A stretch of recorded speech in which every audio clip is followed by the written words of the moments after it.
It was late autumn, 1992, in the small river town of Harlan Falls, West Virginia.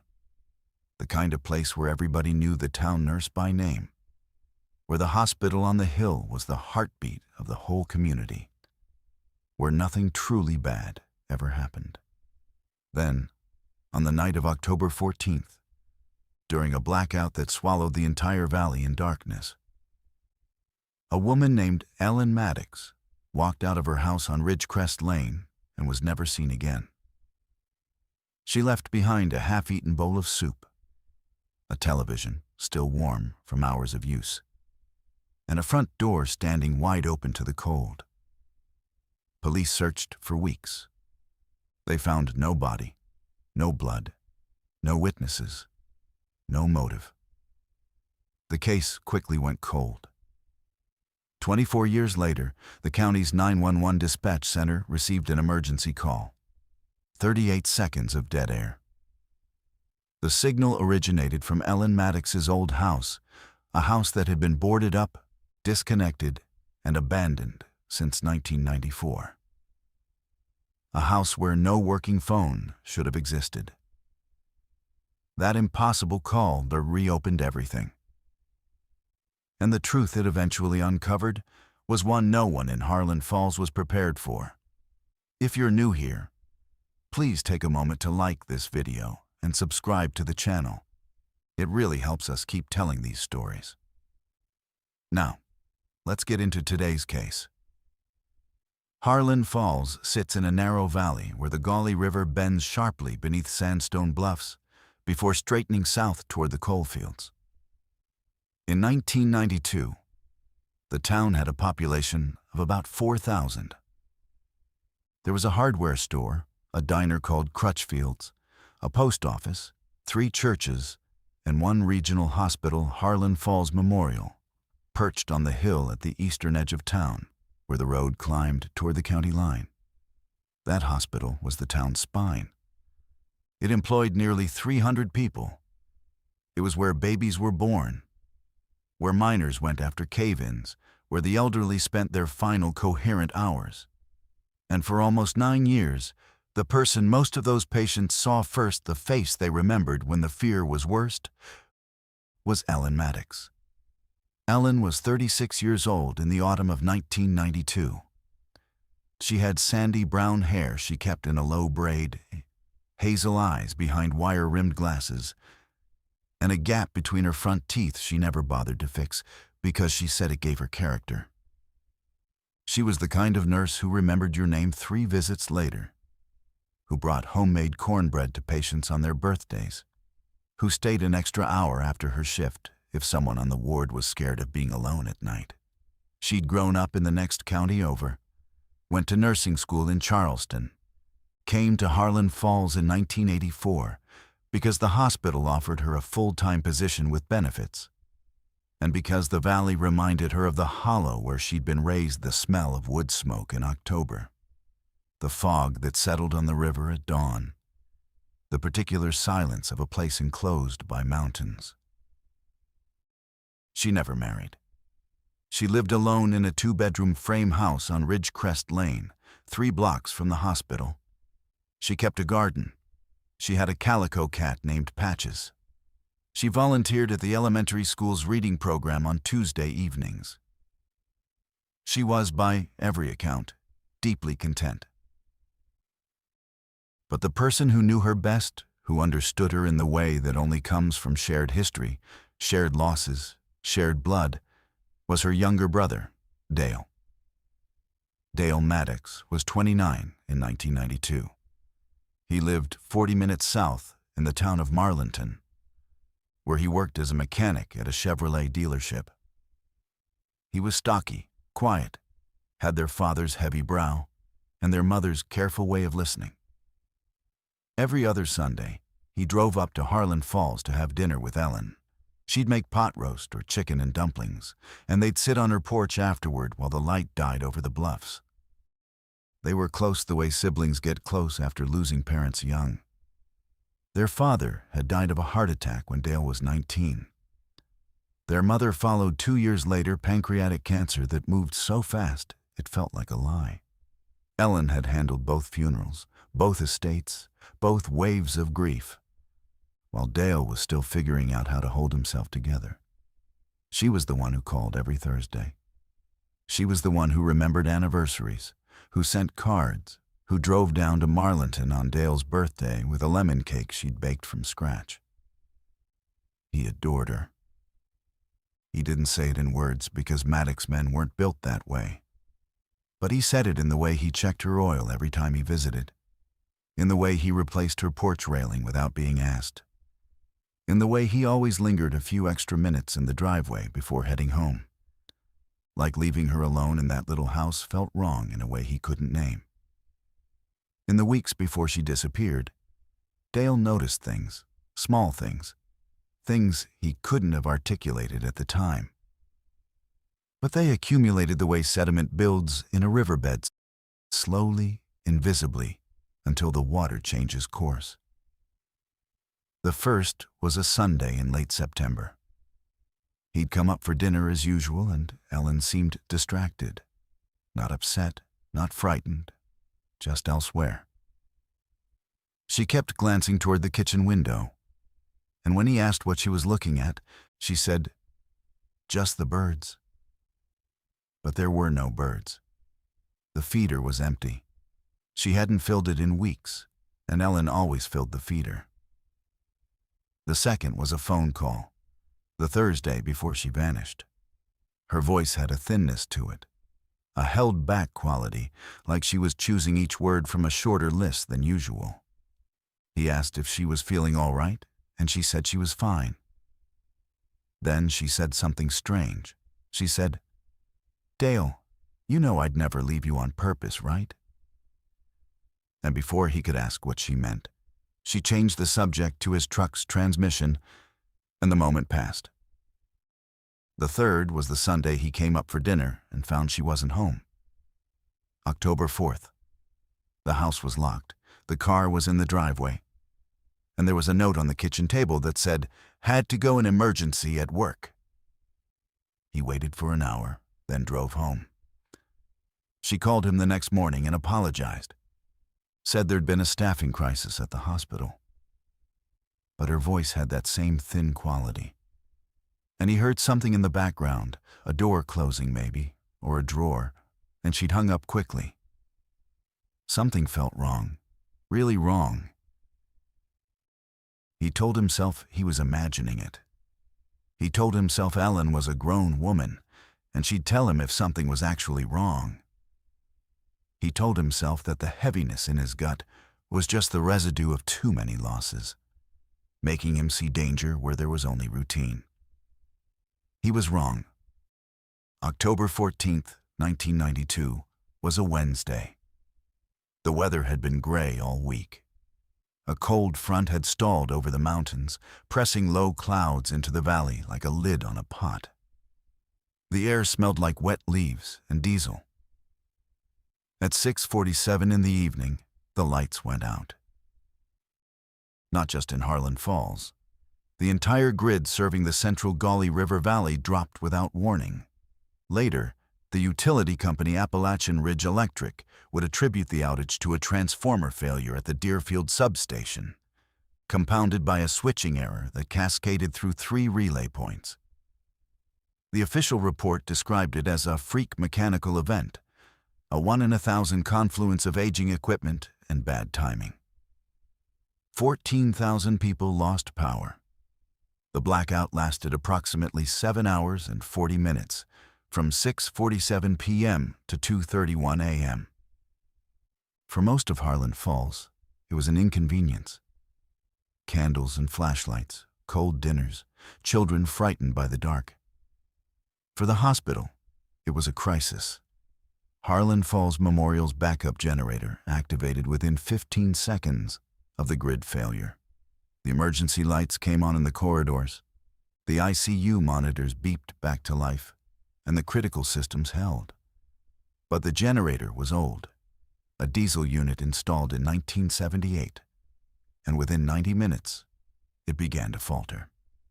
The hospital administrator, a man named Gerald Voss, made the decision to transfer the most critical patients to the regional medical center in Somersville, 40 miles east.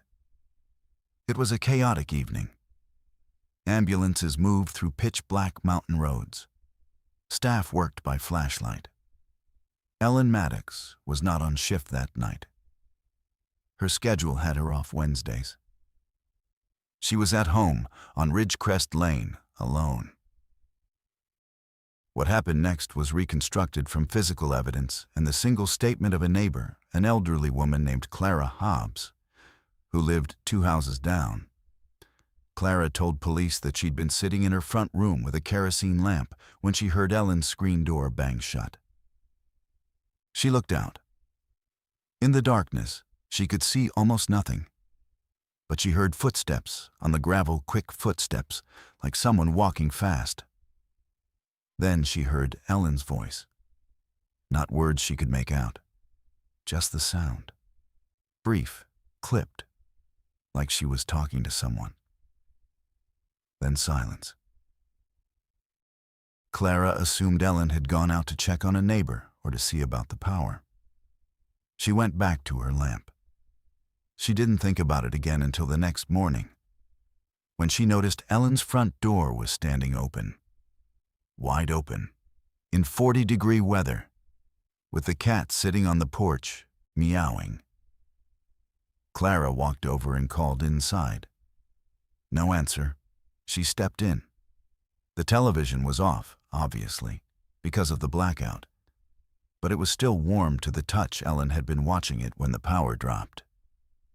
There was a bowl of vegetable soup on the kitchen table, half eaten, with a spoon resting in it. A glass of water beside it. Ellen's jacket was on the hook by the door. Her car keys were on the counter. Her purse was on the bedroom dresser. Everything was there. Everything except Ellen. Clara called the police.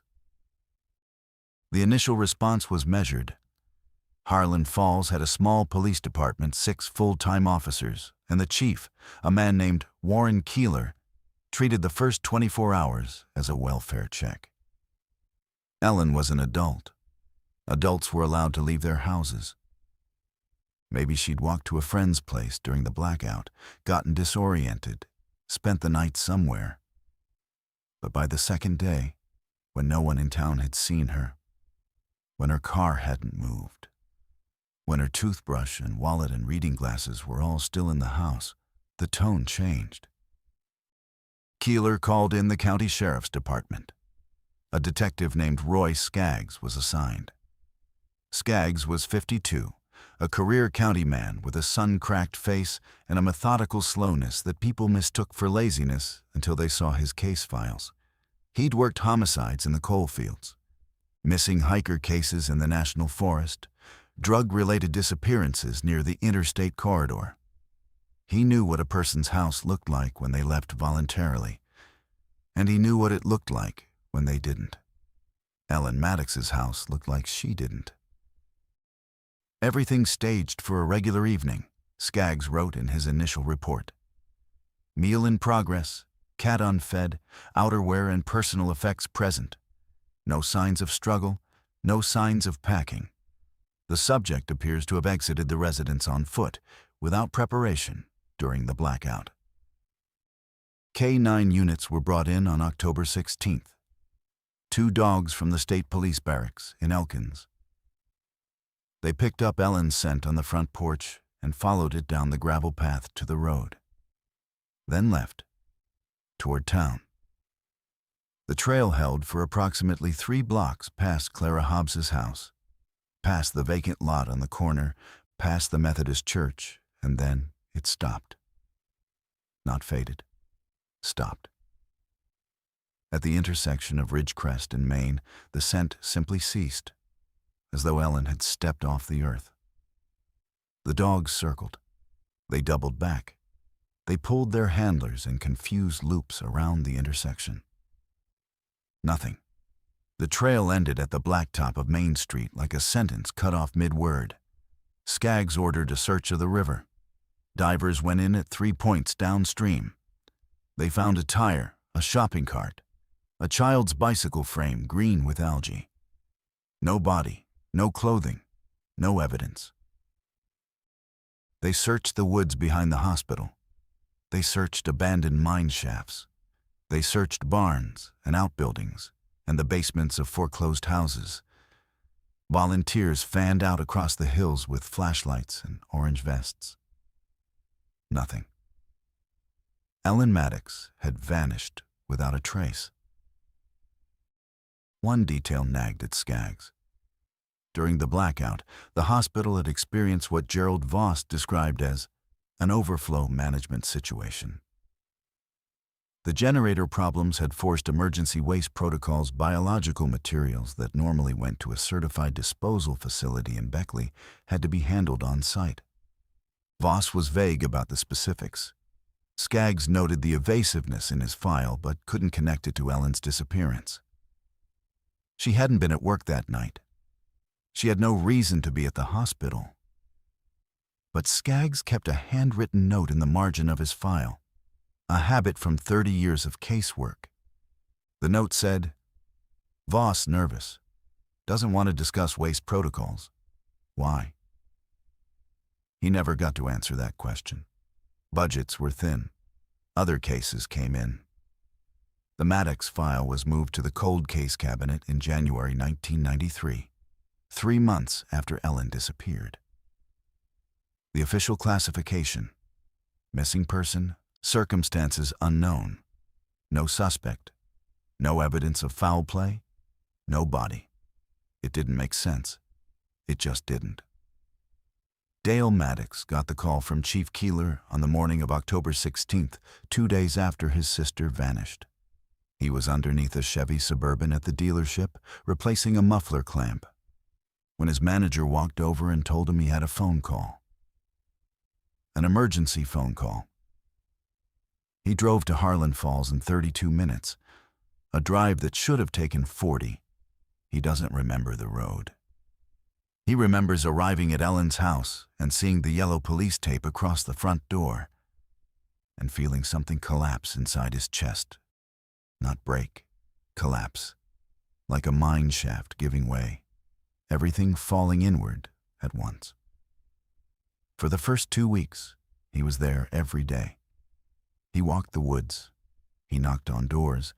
He put up flyers with Ellen's photograph, the one from the hospital's annual staff picture, where she was smiling with the gap in her teeth, her braid over one shoulder. He stood at the intersection where the dogs lost the scent and stared at the blacktop as though it might speak. The town was kind. People brought him food. They told him they were praying. They hugged him and said they were sure Ellen would turn up. But as October became November, and November became December, the kindness thinned. People stopped bringing food. They stopped mentioning Ellen by name. Conversations grew careful around him, the way they do when everyone knows something has ended, but no one wants to be the one to say it. Dale went back to Marlinton. He went back to work. He replaced muffler clamps and brake pads and timing belts, and he did it with the precision of a man who needs his hands to be busy so his mind doesn't eat itself. He called Skaggs every 2 weeks for the first year, then every month, then every other month. The answers were always the same. No leads, no developments, nothing new. Years passed. The flyers faded. The yellow tape came down.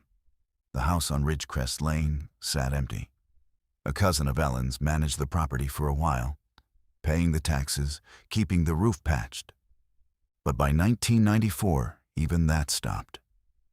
The utilities were disconnected. The windows were boarded. The garden went to thistle and pokeweed. The calico cat was adopted by Clara Hobbs, who kept it until it died in 1999. Dale didn't forget. He couldn't.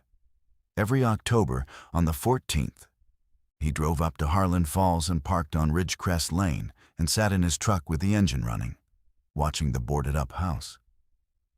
He didn't cry. Maddox men didn't cry. But he sat there, and the engine ran, and the hours passed. and when it got dark, he drove home. He kept a box. A shoebox stored on the top shelf of his bedroom closet. Inside it, Ellen's last Christmas card to him. A photograph of the two of them at the Gauley River Bridge taken the summer before she vanished. And his copy of Skaggs's initial missing person report, which the detective had given him in a moment of uncharacteristic kindness. The corners of the report were soft from handling. He'd read it hundreds of times, looking for something he'd missed, some thread he could pull. There was nothing. In 1997, Dale's wife, Jenny, told him gently that he needed to talk to someone. A counselor, a pastor, anyone. He said he was fine. She didn't push. But she noticed that every Thursday evening, at the time Ellen used to call, Dale went quiet. His hand stilled. His eyes moved to the phone on the kitchen wall. And they stayed there until the moment passed. In 2003, Detective Skaggs retired. He sent Dale a letter, handwritten, which surprised Dale because Skaggs didn't seem like the letter-writing type. It said, "I never stopped thinking about your sister's case. I'm sorry I couldn't give you answers. The Voss angle always bothered me. I wish I'd pushed harder." Dale read the letter twice, folded it, and put it in the shoebox. In 2008, Gerald Voss, the hospital administrator, died of a stroke at 67.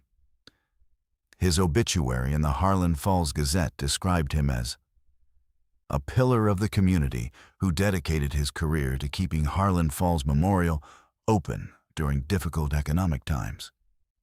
Dale read the obituary and felt something move in his stomach. Something dark and formless, like a fish turning in deep water. In 2011, Dale's wife left. Not because of cruelty, not because of anger, because she said she couldn't compete with a ghost. She said she'd spent 14 years married to a man who was only half present, and she deserved someone who was fully in the room. He didn't argue. He signed the papers and let her go, and sat alone in the house in Marlinton and understood, for the first time, what Ellen might have felt in her house on Ridgecrest Lane, the particular weight of a life lived in a place that's just slightly too quiet. 24 years. That's how long the silence lasted. Almost a quarter of a century. Long enough for a town to change, for buildings to be torn down and rebuilt, for children to grow up and leave, for the people who remembered Ellen Maddox to become the old ones, sitting in booths at Crutchfield's Diner, talking about things that happened before the young waitress was born. Then, on the night of March 7th, 2016, everything changed. Dale Maddox had been a county paramedic for 11 years by then.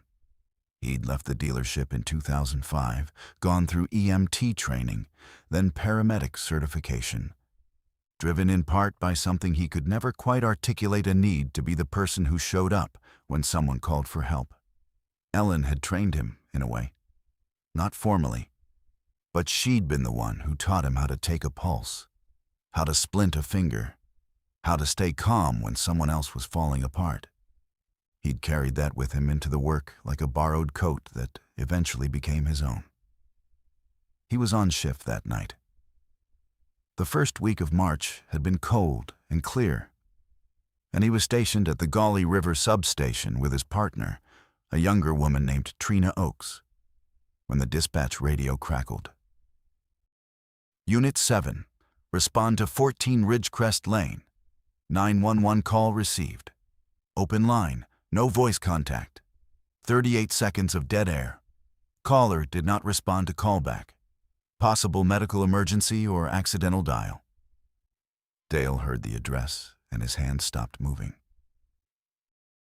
Trina looked at him. "You okay?" "Say that address again," he said into the radio. 14 Ridgecrest Lane, Harlan Falls. 14 Ridgecrest Lane, Ellen's house. The house that had been boarded up for 22 years. The house with no electricity, No phone service, no occupant. The house where Dale sat in his truck every October and watched the darkness behind plywood windows. "That's not possible," he said. Trina was already reaching for the keys. Dispatch confirmed the address. Could be a squatter. Could be someone messing with the system. Let's just go check. They drove to Harlan Falls in silence. Dale's hands were on his knees, and he was pressing down hard, like he was trying to keep himself in the seat. The road unwound through the valley, headlights catching bare trees and guardrails and the glint of the river below. He didn't speak. He didn't know what to say. His mind was doing something it hadn't done in years, moving fast, turning things over, pulling at edges.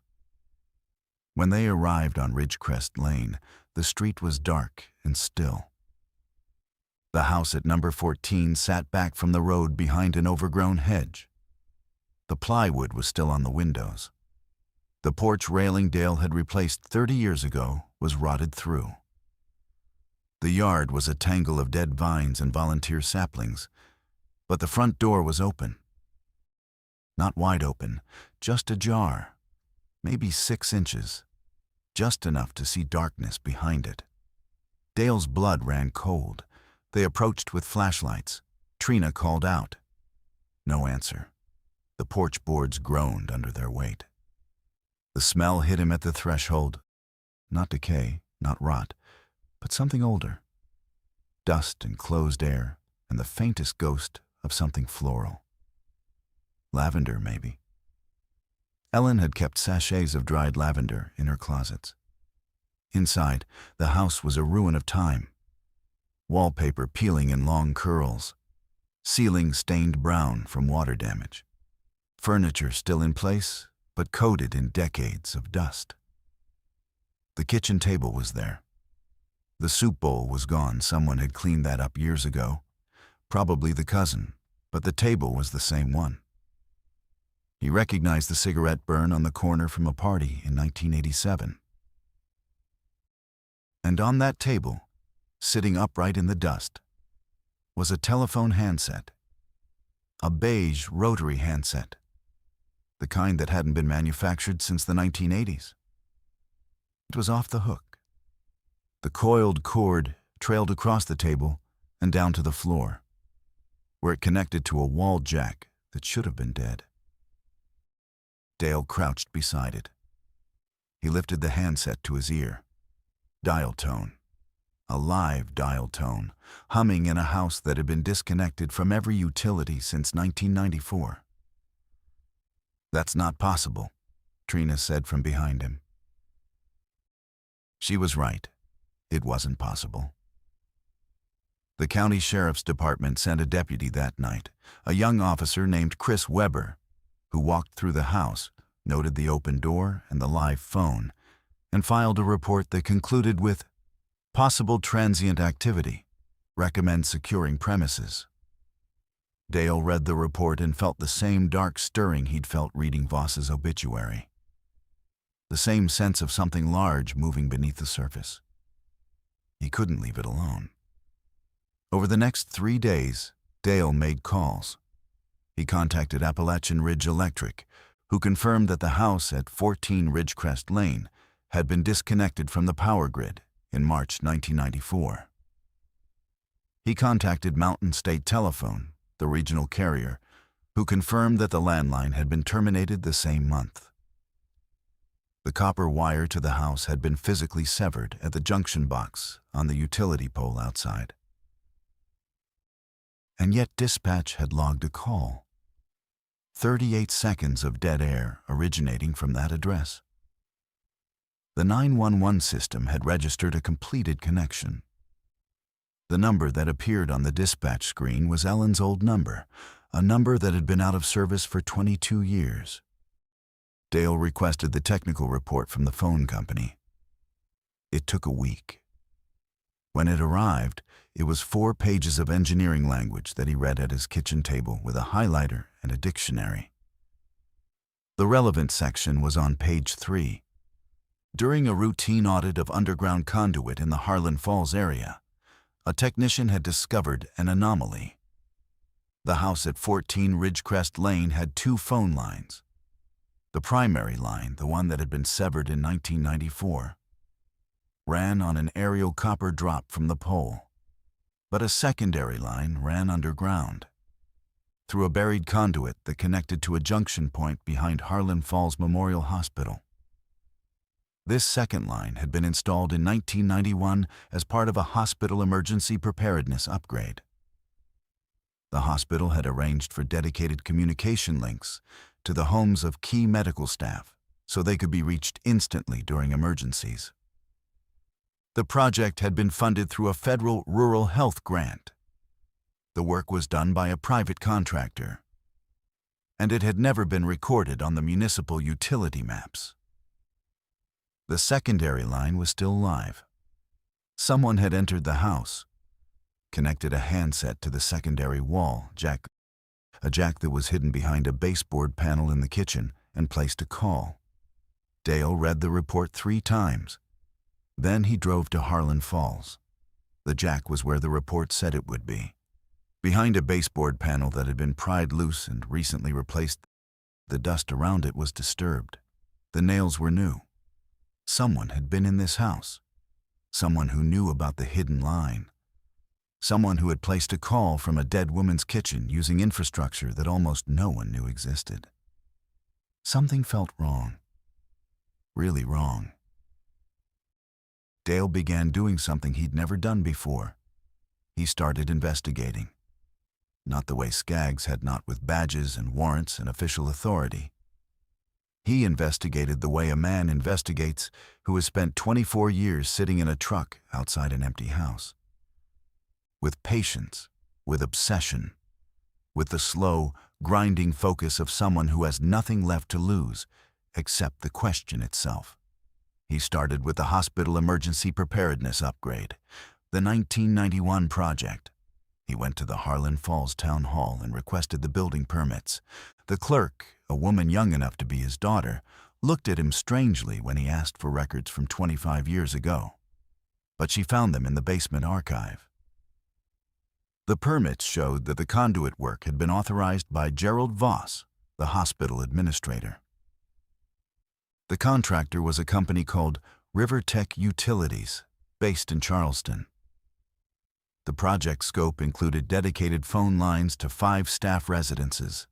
Ellen's was one of them. Dale wrote down the other 4 addresses. Over the following week, he visited each one. 3 of the houses had changed hands multiple times. The current occupants knew nothing about buried phone lines. The 4th house belonged to a retired radiology technician named Howard Phelps, who still lived there. Howard was 79, half-deaf, and initially suspicious of the stocky man on his porch asking about phone lines from 1991. But when Dale mentioned Ellen's name, something changed in Howard's face.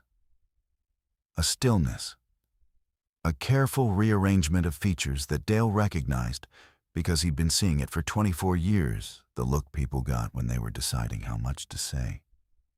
"I remember the project," Howard said. "Voss pushed it through fast. Federal money.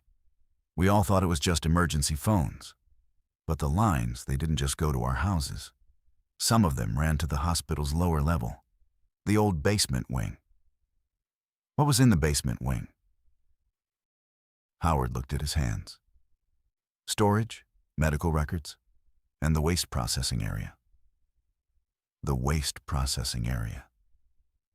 Dale felt the fish turn again in his stomach. Skaggs's note. The one about Voss being nervous when asked about waste protocols during the blackout. Dale drove to the county records office. He requested the hospital's environmental compliance filings for 1992. It took 3 weeks and a formal Freedom of Information request. But eventually he received a stack of documents: quarterly waste manifests, disposal contracts, EPA inspection reports. He wasn't an environmental engineer. He didn't know what most of the numbers meant. But he could read dates, and he could read amounts. and he could see that in the fourth quarter of 1992, the quarter that included the blackout, the hospital's reported biomedical waste output dropped by nearly 40% compared to the same quarter in the previous 3 years. 40%. The hospital hadn't treated fewer patients. If anything, the blackout chaos had created more waste, not less. So, where did it go? Dale called the EPA regional office. He spoke to a compliance officer named Martinez, who was polite but cautious. Martinez explained that historical discrepancies in waste manifests weren't uncommon and usually reflected reporting errors. Dale asked if anyone had ever tested the river water downstream of the hospital outfall. There was a long pause. "Mr. Maddox," Martinez said, "the Gauley River segment below Harlan Falls has been on the state's impaired waterways list since 2004 for elevated levels of several contaminants. The source has never been definitively identified." Dale hung up the phone and sat very still for a long time. He needed to talk to someone who'd been inside the hospital on the night of the blackout. Not Voss. Voss was dead. Not the doctors. They'd been focused on patients. He needed someone who'd been in the lower level. Someone who'd handled the waste. He found Ray Childers through the hospital's old employee directory, a copy of which he obtained from the Harlan Falls Public Library's local history collection. Childers had been the hospital's facilities manager from 1988 to 2001. He'd overseen the building's mechanical systems, the generator, the plumbing, the HVAC, the waste infrastructure. Childers was living in a trailer park outside Richwood, 30 miles south. Dale drove there on a Saturday morning. The trailer was small and tidy, with a satellite dish on the roof and a vegetable garden out front. Childers answered the door in a flannel shirt and suspenders. He was 71, thin, watchful eyes beneath white eyebrows that grew in every direction. Dale introduced himself, said his name, said his sister's name. Childers didn't invite him in. He stood in the doorway and looked at Dale with an expression that was hard to read, not hostile, not guilty, but something in between. Resigned, maybe, like a man who'd been waiting for a knock on his door for a very long time and was almost relieved it had finally come. "I wondered when somebody would come asking," Childers said. "Then you know what I'm going to ask. I know what happened that night. Some of it, not all of it."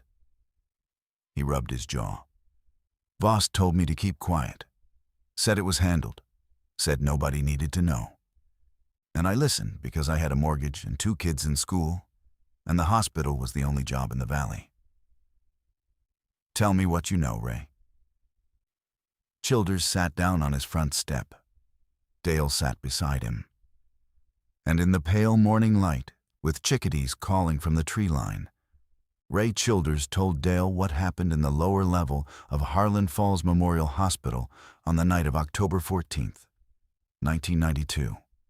When the blackout hit and the generator began to fail, Voss panicked. Not about the patients. The patient transfers were handled. Voss panicked about the waste.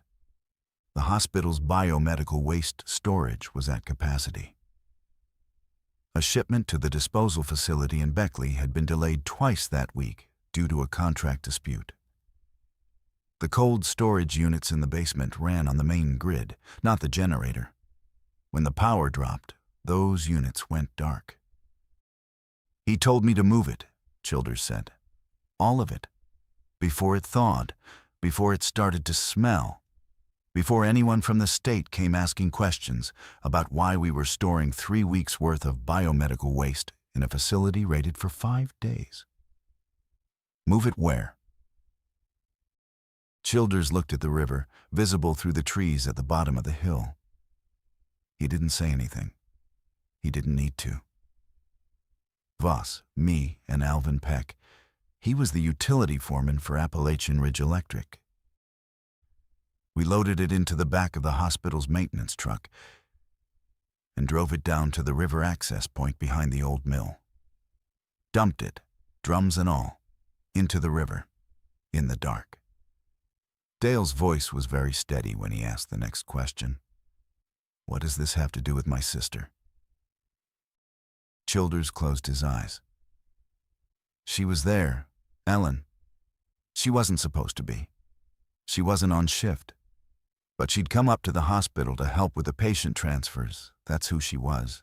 You know, she couldn't stay home when she knew people needed help. And she was coming up from the lower level when she saw us loading the truck.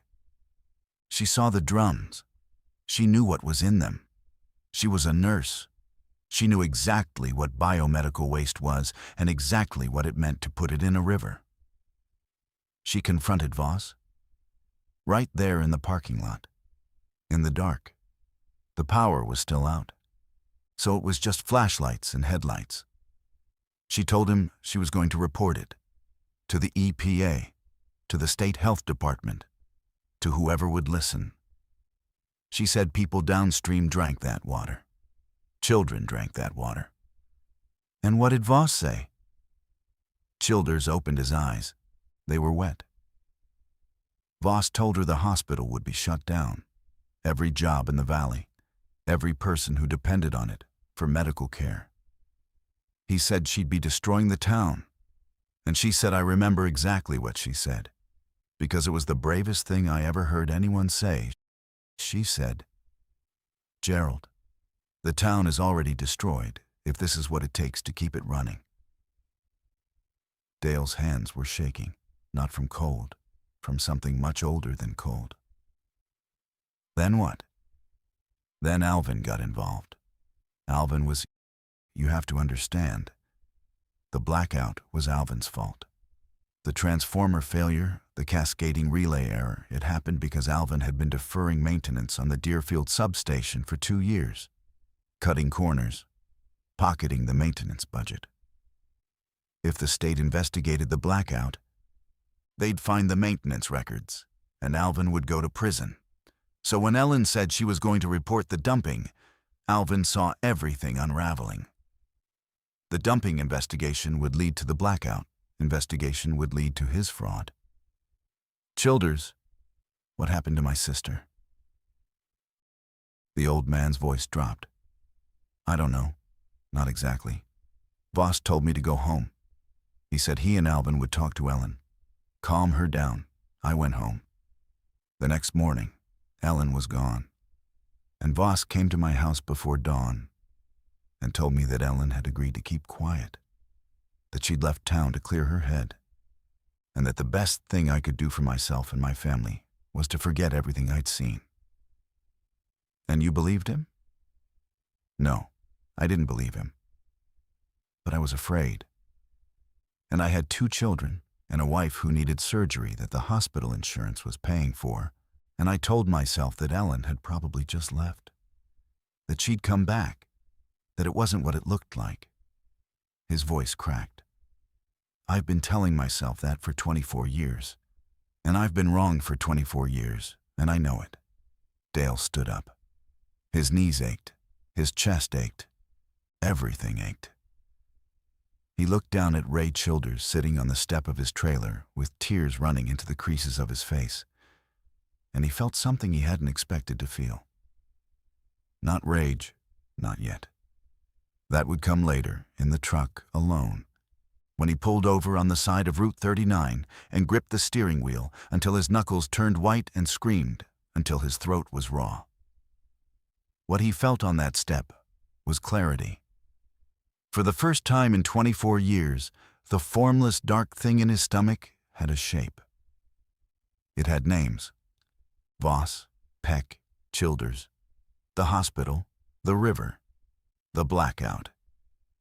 He had the beginning of the truth. But he didn't have Ellen. Dale took everything to the county sheriff's department. Deputy Weber, who'd filed the initial report on the impossible phone call, listened carefully, and then referred Dale to the county's Criminal Investigation Division. A detective named Lena Ferris was assigned. Ferris was 44, sharp-featured, originally from Huntington. She'd worked financial crimes before transferring to the CID, and she had a forensic accountant's instinct for following the numbers. When Dale laid out the waste manifests, the phone line records, the building permits, and Childers' statement, she didn't dismiss him. She didn't tell him he was chasing ghosts. She spread the documents across her desk and studied them the way Dale had studied Skaggs's report, line by line, looking for the thread. "The phone call," she said. "Someone placed it deliberately. Someone who knew about the secondary line. Who would know about that?" Voss authorized the installation. He's dead. Childers knew. Peck probably knew. He was the utility foreman. And Peck? Alive, retired, living in Harlan Falls. Ferris nodded slowly. The call was a signal. Someone wanted this case reopened.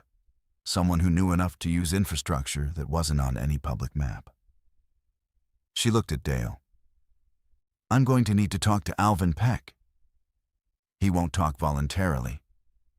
Then we'll get a warrant for the substation maintenance records and the hospital's disposal contracts. If the dumping happened, there'll be a financial trail.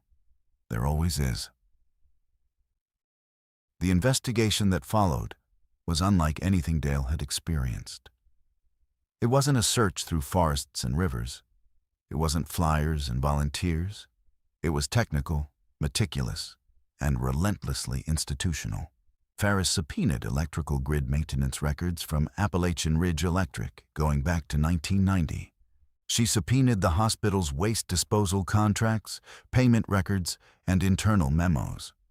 She contacted the EPA and initiated a formal inquiry into the Gauley River contamination. She ordered soil core samples from 3 locations on the hospital grounds. The soil cores came back first. 2 of the 3 showed elevated concentrations of biological contaminants, consistent with improperly disposed biomedical waste. One of those cores was taken from beneath the parking lot on the hospital's east side, a lot that had been expanded and repaved in November 1992, exactly 4 weeks after the blackout. The grid maintenance records showed that Alvin Peck had systematically falsified inspection reports for the Deerfield substation between 1990 and 1992, diverting approximately $140,000 in maintenance funds into a personal account at a bank in Lewisburg.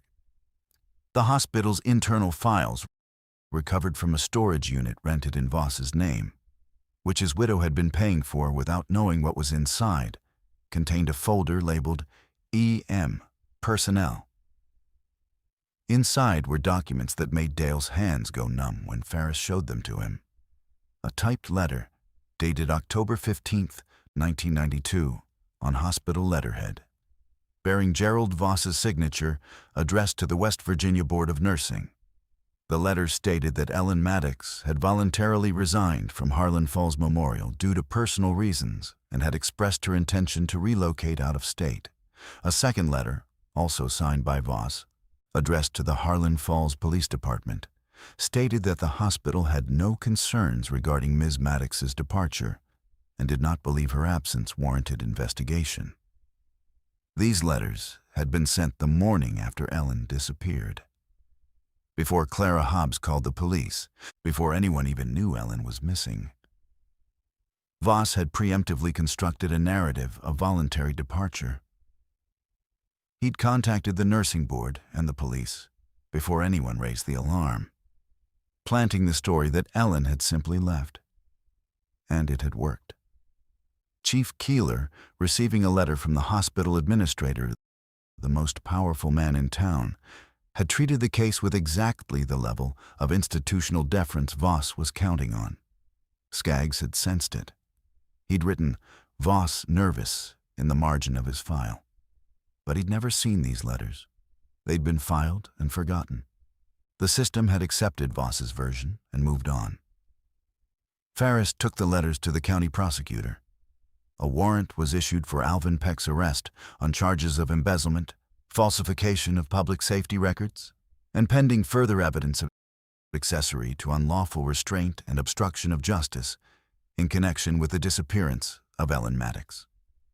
They found Peck at his house on a Tuesday morning, sitting on his back porch with a cup of coffee. He was 73, heavy, breathing hard from the short walk to the patrol car. He didn't resist. He didn't say anything at all until they reached the sheriff's station, when he asked for a lawyer and then sat in silence for 4 hours. His lawyer arrived from Charleston. After a conference, Peck agreed to make a statement. What Peck told Detective Ferris in that interview room, with his lawyer beside him and a tape recorder running, was the story that Dale had been waiting 24 years to hear. And it was not the story he expected. Peck confirmed everything Childers had said about the blackout, the waste dumping, and Ellen's confrontation with Voss. But then he continued. After Childers left, Voss and I talked to her, tried to reason with her, told her the hospital would close, told her people would lose their jobs, their insurance, their only medical facility within 40 miles. She didn't care. I mean, she cared. She cared about all of it. You could see it was tearing her apart. But she said she couldn't stay quiet about poison in the water. She said children were drinking that water. What happened next? Peck shifted in his chair. His lawyer put a hand on his arm. Peck shook it off. Voss told her she was going to stay at the hospital overnight, in the lower level, until he could figure things out. He said it like it was a kindness, like he was giving her time to calm down. But he locked the door. I saw him lock it, and I didn't stop him. How long was she held? I don't know exactly. Voss handled it. He told me she'd been moved. I assumed I told myself he'd worked something out with her, some kind of agreement. I didn't ask questions. I didn't want to know. Ferris pressed him. Moved where? There was a maintenance building on the hospital's back lot. Old cinder block structure. Used to be the generator housing before they built the new one inside. It had been converted to a storage shed. It had a lock. It had no windows. Are you telling me Voss held Ellen Maddox in that building? I'm telling you, that's where she was the last time I saw her. 3 days after the blackout. Voss asked me to bring water and food to the building. I did. I opened the door and she was sitting on a cot. She looked at me and she said, "Ray will talk eventually, Alvin. You know he will. And when he does, this is all going to come out." And I closed the door and I locked it and I walked away. The tape recorder was the only sound in the room for 11 seconds. When did you last see her? That was the last time, October 17th, 1992. After that, Voss told me he'd handled it. He said she'd agreed to leave town and keep quiet in exchange for a severance payment. He showed me a check stub. I wanted to believe it. So I did. Did you believe it? No. But I had my own problems. The maintenance fund situation. If anyone looked at those records, I was finished. Voss knew about it. He never said it out loud, but I understood. We were all holding each other's secrets. That's how it worked. That's how it kept working for 24 years. Ferris asked the question Dale was silently screaming. Where is Ellen Maddox now? Peck looked at the table. I don't know. I swear on my children, I don't know. But Voss had the maintenance building demolished in January 1993. Brought in a crew from out of county.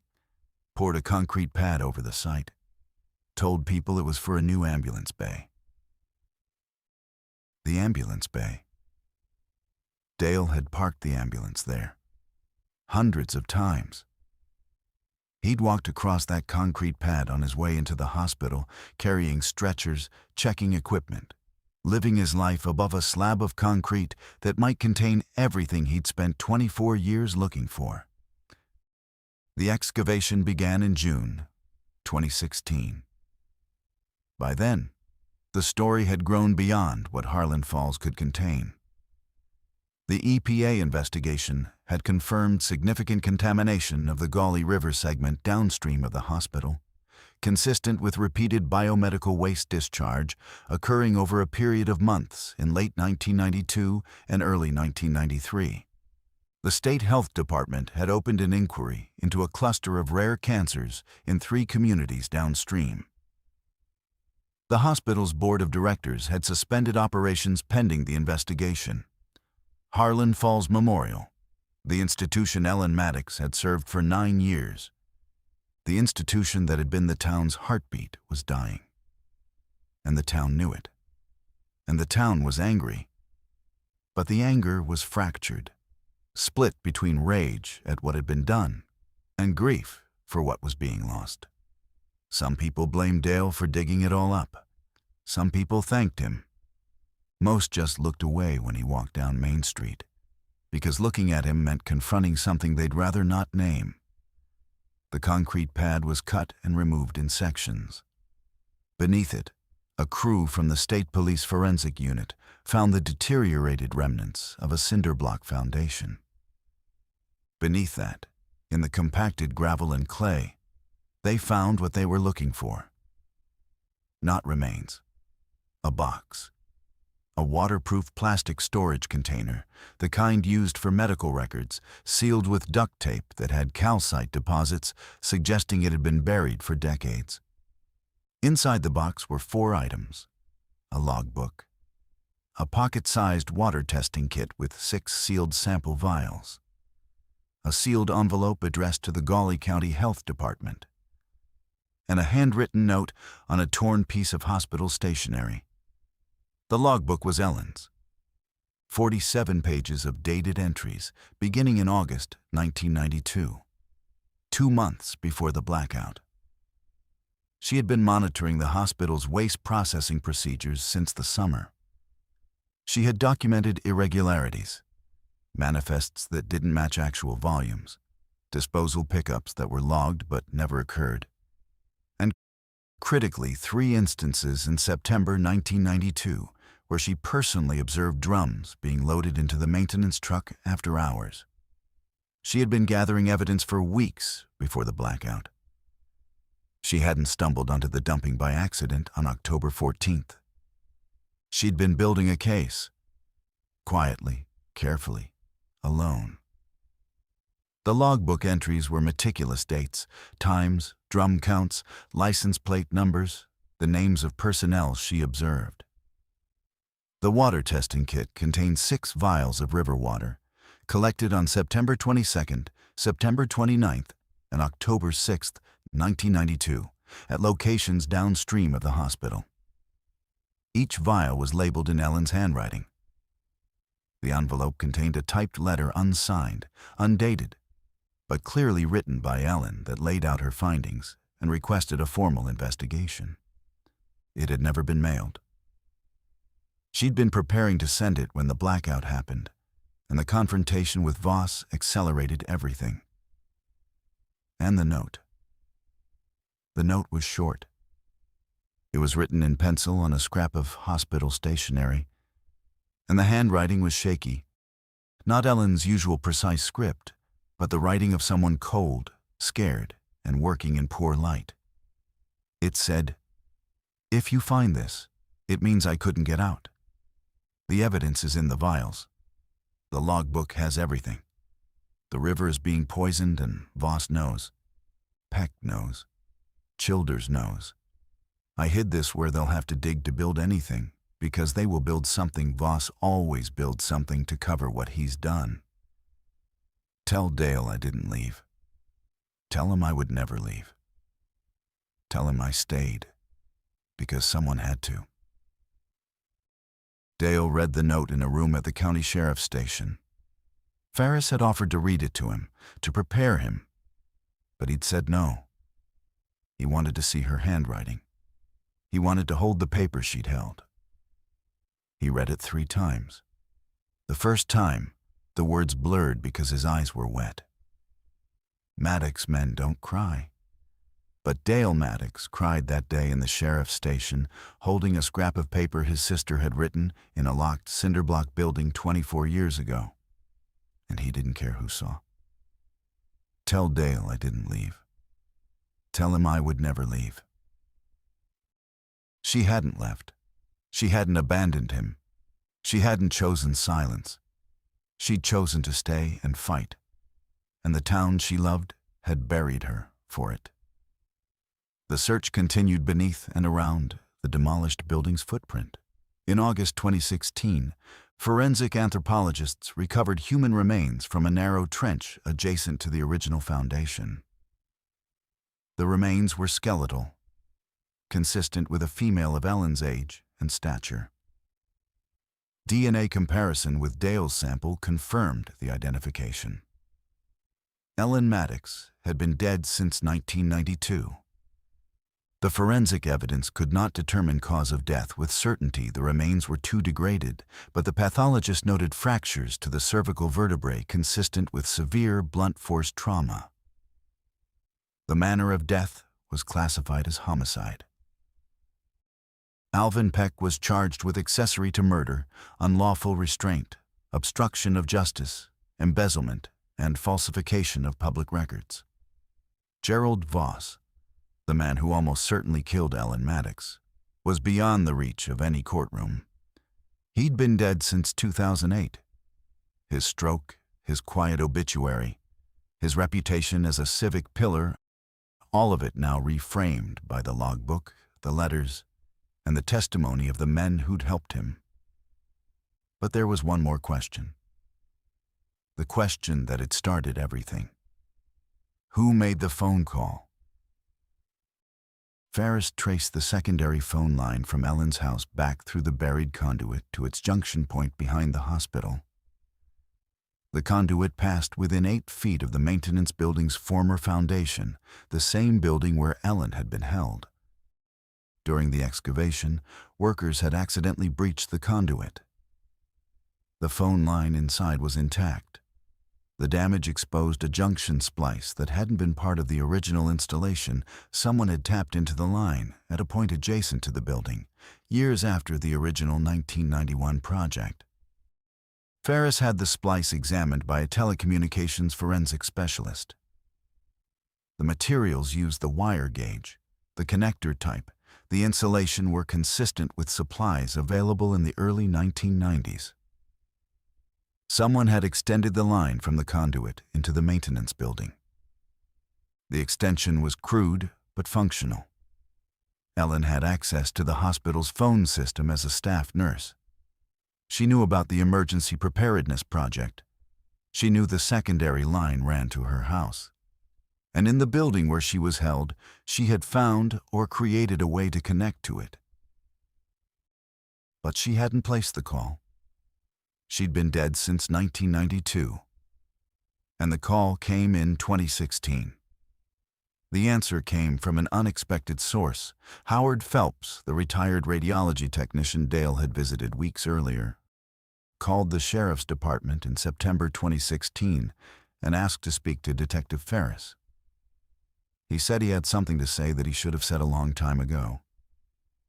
Howard was the 5th person whose home had received a secondary phone line in the 1991 project. He'd known about the buried conduit for 25 years.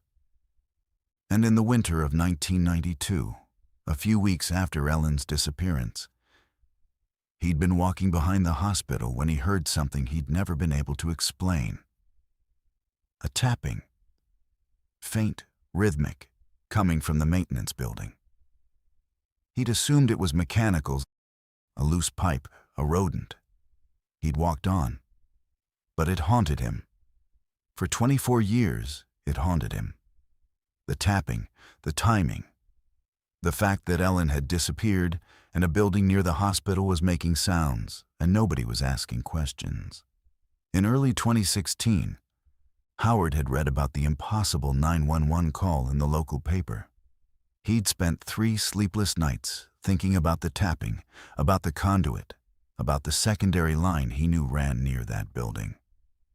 And then, on a cold March morning, He'd driven to 14 Ridgecrest Lane with a rotary phone handset he'd kept in his attic since the 1980s.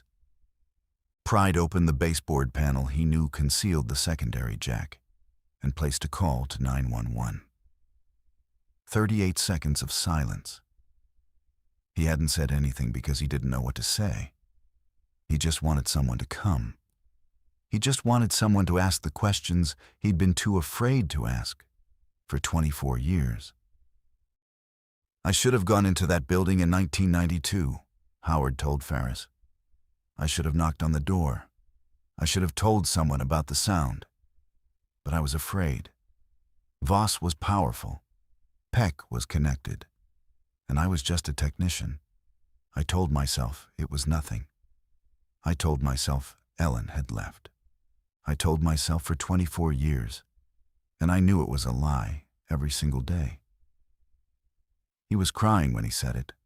A 79-year-old man, sitting in a detective's office, weeping for a woman he'd worked alongside and failed to save.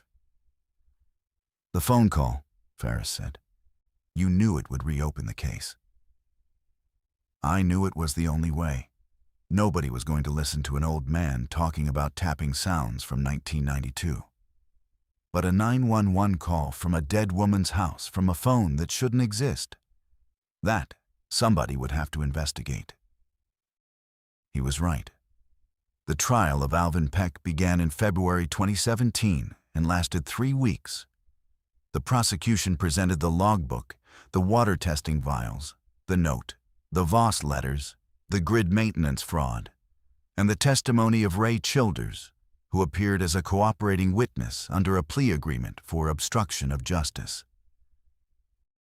The defense argued that Peck had not killed Ellen Maddox, that Gerald Voss alone was responsible for her death, and that Peck's involvement was limited to failing to intervene, a moral failure perhaps, but not a criminal one. The jury deliberated for 2 days. They found Alvin Peck guilty of accessory to murder, unlawful restraint, obstruction of justice, and embezzlement. He was sentenced to 22 years in state prison. He did not react when the verdict was read. He sat in his chair and stared at the table, and his lawyer put a hand on his shoulder, and that was all. Ray Childers pleaded guilty to obstruction of justice and received 3 years of probation and 400 hours of community service. At sentencing, he turned to face Dale Maddox in the gallery and said, "I'm sorry, I should have spoken. I'll be sorry until I die." Dale nodded. He didn't speak. There was nothing left to say to Ray Childers. The EPA investigation expanded into a full remediation case. The Gauley River contamination was formally linked to the hospital's illegal waste disposal, which, the investigation revealed, had not been a single blackout night event, but a pattern stretching back to at least early 1992. Ellen's logbook documented the proof. The downstream cancer cluster was referred for epidemiological review. Harlan Falls Memorial Hospital was permanently closed in October 2017, exactly 25 years after the blackout. The town lost its hospital, its largest employer, its anchor institution. Some families moved away. The diner closed. The hardware store held on for another year and then didn't. The churches stayed, because churches are always the last to leave. But their pews grew emptier. Harlan Falls became one of those small towns that appears on maps but barely exists in person, a name, a river, a valley, and the memory of what used to be. Dale watched it happen. He'd known it would. He'd known from the moment he first read the soil core results that the truth would cost the town something enormous. He'd asked himself, more than once, whether Ellen would have wanted this, the hospital closed, the jobs gone, the community hollowed out. She'd loved Harlan Falls. She'd loved its people. She'd stayed because someone had to. But she'd also written, in her logbook, in the careful handwriting Dale knew as well as his own, The river belongs to everyone downstream, not just to us. If we poison it to save ourselves, we haven't saved anything. That was Ellen. That had always been Ellen. The person who understood that some costs are paid by everyone and some truths cannot be weighed against convenience. The person who did the right thing when the right thing was the hardest possible thing. And who lost her life for it. And who left behind a box in the ground like a letter to the future. Ellen Maddox was buried on November 2nd, 2016, in the Maddox family plot at Greenbrier Cemetery beside her mother and father. Dale chose the headstone himself, simple gray granite, the way Ellen would have wanted it. It read her name, her dates, and a single line beneath. She stayed because someone had to. The funeral was small. A few hospital colleagues who still lived in the area. Clara Hobbs's daughter, who came on her mother's behalf. Clara was in a nursing home by then, 91 years old and fading.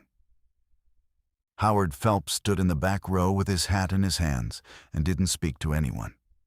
Dale stood at the graveside and held a folded piece of paper, the note from the box, the original, which Ferris had returned to him after the trial. Tell Dale I didn't leave. Tell him I would never leave. He'd read it so many times that the pencil marks were starting to fade, the paper softening at the folds. He held it against his chest during the service, and when the minister finished speaking, Dale stepped forward and placed it on the casket. Then he said the only thing he could think to say.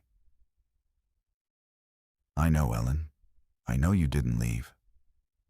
There is a town in West Virginia that is quieter now than it used to be. The hospital on the hill is closed. The parking lot where ambulances used to idle is roped off with orange fencing. The river below it runs cleaner than it has in decades, because cleanup crews have been working the banks for over a year now, pulling contaminated sediment, testing and retesting the water until the numbers come down. The house on Ridgecrest Lane is still standing. Dale had the boards removed from the windows. He doesn't live there. He still lives in Marlinton, but he drives up sometimes. Not just in October anymore. He goes in spring, too, and summer. He planted the garden again. Tomatoes and zinnias and herbs, the way Ellen kept it. The calico cat is long gone, but there's a stray tabby that comes around, and Dale leaves food on the porch. He thinks about the phone calls sometimes. The 38 seconds of silence that cracked open 24 years of buried truth. Howard Phelps, a frightened old man with a rotary handset and a conscience that wouldn't stop tapping at the walls of his memory, the way he imagined Ellen tapping at the walls of that building. A man who could have spoken in 1992 and didn't. Who could have spoken in 2000 or 2005 or 2010 and didn't. But who finally, at 79, drove to an empty house and picked up a phone and let 38 seconds of silence say what he couldn't put into words. It wasn't enough. It was 24 years too late. Ellen was dead before the first winter snow fell in 1992. No phone call could bring her back. No investigation could undo the damage to the river or the families downstream who drank that water for years without knowing. No verdict could replace the hospital or rebuild the town or return those decades to Dale. But the truth came out. Slowly, painfully, at terrible cost, but it came. Because Ellen left her evidence in the ground like a seed. And because an old man made an impossible phone call from an empty house. And because Dale Maddox never stopped sitting in that truck on Ridgecrest Lane, never stopped watching the windows, never stopped believing that his sister hadn't left. People vanish. It happens more often than we'd like to believe. They disappear into blackouts and silences and lies, into the gaps between what institutions report and what actually happened. Into the space between what a town needs to believe and what it cannot afford to know. But the people who love them don't vanish. They stay. They wait. They sit in trucks in the dark and hold shoeboxes on the top shelf of the closet and answer dispatch calls at 2 in the morning and drive to boarded-up houses and refuse year after year to accept the comfortable story. Ellen Maddox didn't vanish because she chose to leave. She vanished because she chose to stay. She stayed to protect a river and the families along it. And the people she trusted buried her for it, literally, beneath concrete and silence, under the weight of an entire town's dependency on a poisoned institution. And Dale stayed too. He stayed with the question. He stayed with the grief. He stayed with the empty chair at every holiday table and the phone that never rang on Thursday evenings and the fading photograph in the shoebox on the shelf. In the end, love proved stronger than the darkness. Not because it conquered it, not because it erased the 24 years or healed the damage or brought Ellen back to her garden and her cat and her Tuesday reading sessions at the elementary school, but because it outlasted it. Because Dale's love for his sister outlasted the conspiracy, outlasted the silence, outlasted the concrete and the lies and the slow erosion of a town's collective willingness to look the other way. The truth cannot stay buried forever. It waits in boxes underground and in the memories of old men and in the hum of phone lines that should have been dead.